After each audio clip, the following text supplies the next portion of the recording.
Reading from the Holy Gospel according to Luke, the 23rd chapter.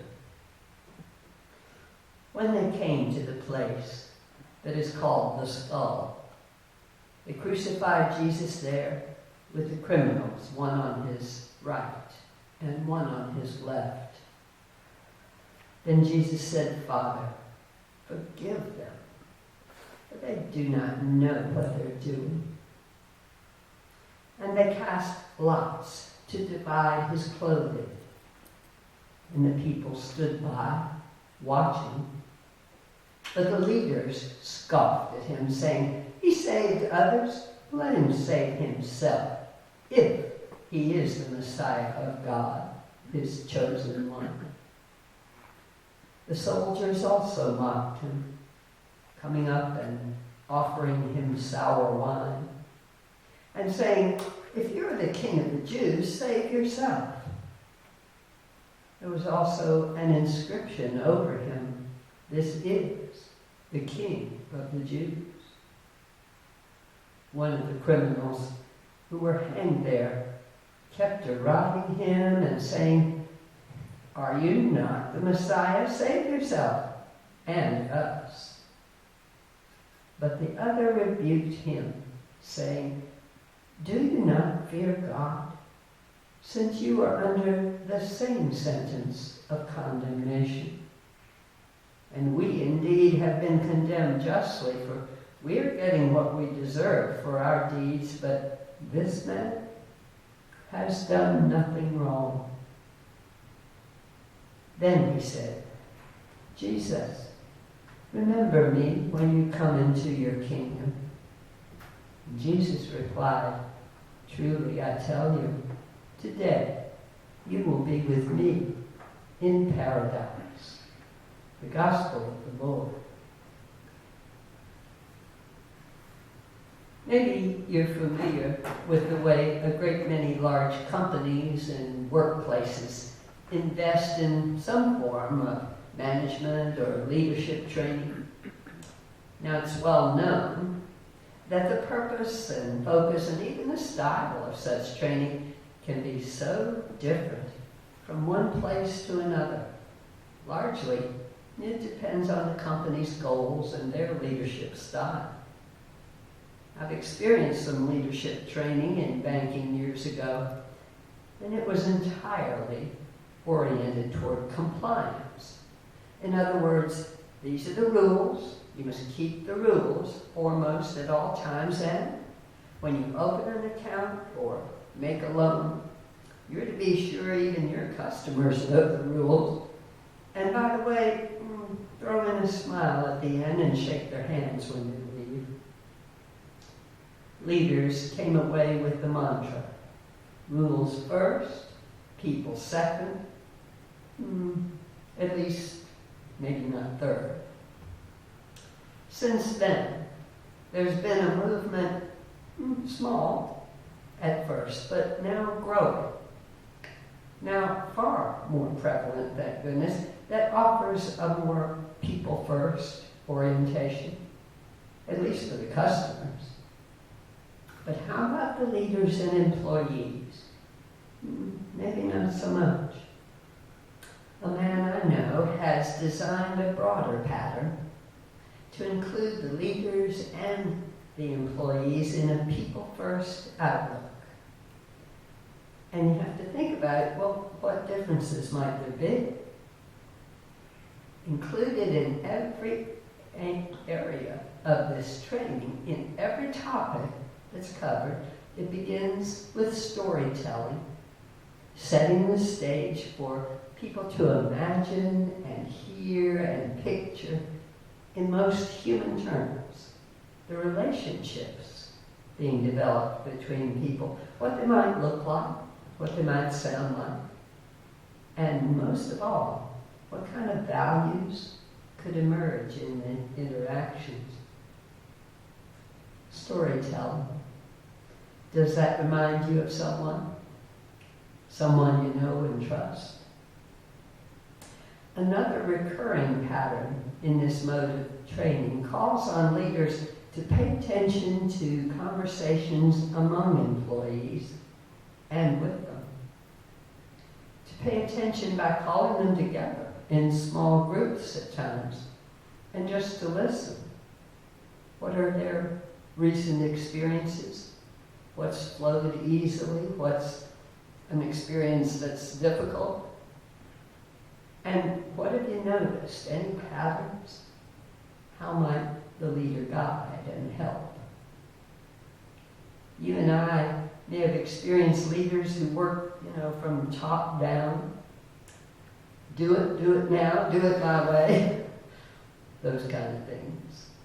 Pretty much the tyrant method, Hardly invites anyone to think for ourselves or find a better way. Just move in lockstep and don't buck the system.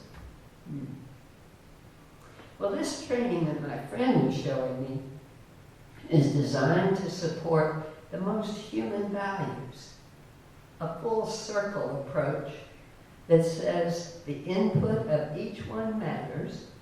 Leaders, employees, customers, all out in the open to listen and consider. And to make changes as needed. In other words, we all have a real stake in what happens, and everyone counts as part of the picture. I wonder, does that remind you of any trustworthy leader you know?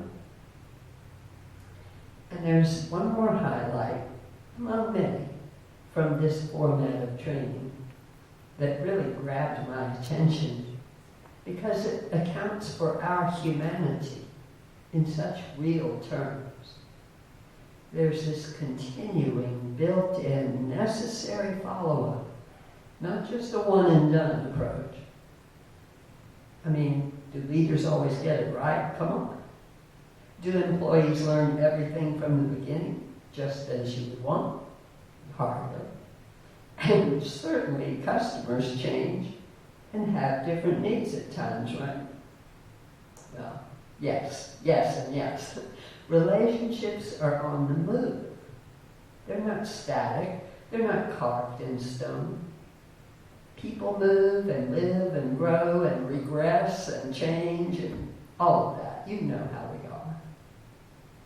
Even the best of leaders and workers can find themselves under pressures that just shift the landscape.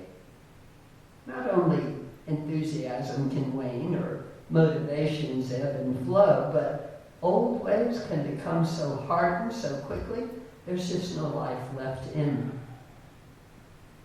Face it, what leader do you know who is always consistently patient, generous, joyful, forgiving, wise, persevering? Come on.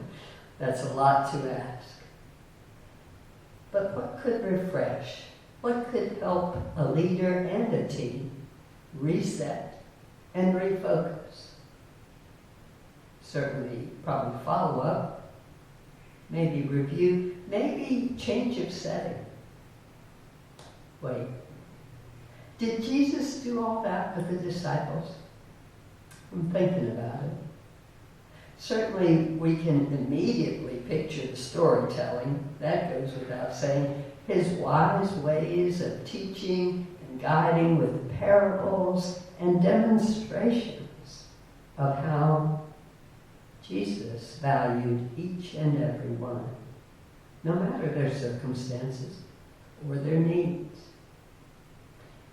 And I wonder, did Jesus stop and pay attention to the questions and reactions of the disciples as times called for? Well, we can think of a lot of examples. I'm picturing Jesus with the children, wanting to hold them and bless them. And you know what the disciples were busy doing, shooing the parents away. Take them, take them. Jesus taught them a lot that day.